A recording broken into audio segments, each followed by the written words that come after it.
नमस्कार, आप देख रहे हैं टाइम्स न्यूज और मैं हूं आपके साथ कंचन। इंदौर में सुसाइड नोट लिखकर लापता हुए डॉक्टर के मामले में पुलिस ने तमाम छानबीन के बाद जूनियर डॉक्टर को तलाश कर ली गई है। अब पुलिस उनसे पूछताछ की जा रही है। जानकारी लगते ही पुलिस की टीम उज्जैन पहुंची थी रात में। पूरे मामले में जानकारी देते हुए डीसीपी हंसराज सिंह द्वारा बताया गया कि एमवाय अस्पताल के जूनियर डॉक्टर हेमंत एक सुसाइड नोट लिखकर अचानक से लापता हो गए थे। इसके बाद जूनियर डॉक्टरों द्वारा संयुक्तागंज थाने पर शिकायत दर्ज कराई गई थी। शिकायत के आधार पर तमाम जाँच पड़ताल करने के बाद में उनके मोबाइल की लोकेशन निकल गई, लेकिन मोबाइल लगातार बंद आ रहा था। जिसके बाद अचानक से एक बार मोबाइल की लोकेशन उज्जैन के रामघाट पर मिली, जिसके बाद उज्जैन के महाकाल थाने पर संपर्क किया गया। डॉक्टर वहीं पर पाए गए। इसके बाद पूरे मामले में उन्हें तलाश करने के बाद उन्हें अब इंदौर लाया गया है। फिलहाल अभी प्रारंभिक तौर पर किसी तरह की कोई पूछताछ नहीं हुई है, लेकिन उन्होंने जो सुसाइड नोट में तमाम बातों का जिक्र किया था, इसकी पुष्टि को लेकर पुलिस आने वाले दिनों में उनसे बात कर सकती है।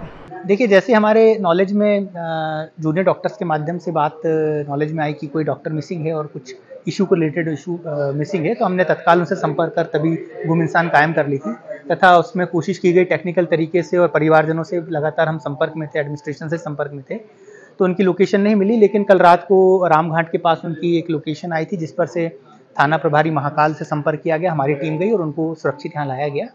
उनसे भी पूछा गया तो वो जो भी उनके इंटरनल जो एडमिनिस्ट्रेटिव प्रोसेस चल रहे थे उसको लेके वो क्षुब्ध थे, थोड़ा हल्के से डिप्रेस थे, जिस कारण से वो यहाँ से कुछ अपना फ़ोन ऑफ करके कुछ टाइम अपने दोस्त के पास चले गए जो सरवटे रहते हैं। उसके बाद कुक्षी में अपने किसी दोस्त के पास रहे और उसके बाद वह रामघाट जो है महाकाल मंदिर दर्शन करने गए। फिर वहाँ उन्होंने फ़ोन ऑन किया तो हमको उस तरीके से उसकी नॉलेज मिली। सर, जिस तरह से उन्होंने एक सुसाइड नोट छोड़ दिया था और एक महिला पर आरोप लगाए थे, तो क्या इस पूरे मामले में कुछ बताया उन्होंने? देखिए, ये इंटरनल एडमिनिस्ट्रेटिव प्रोसेस है हॉस्पिटल का। वहाँ इंटरनल कंप्लेंट कमेटी एक विशाखा गाइडलाइंस के अंतर्गत पूरी बनाई जाती है। वो उनका जो है वो अभी लोकस है, वो देखेंगे उसमें कि उसमें क्या कार्रवाई बनती है, क्या उनकी इंक्वायरी में क्या आता है, क्या नहीं आता है। हमारा जो मूल था वो था गुम इंसान वाला, वो हमारे द्वारा कार्य जो है सफलतापूर्वक कर लिया गया।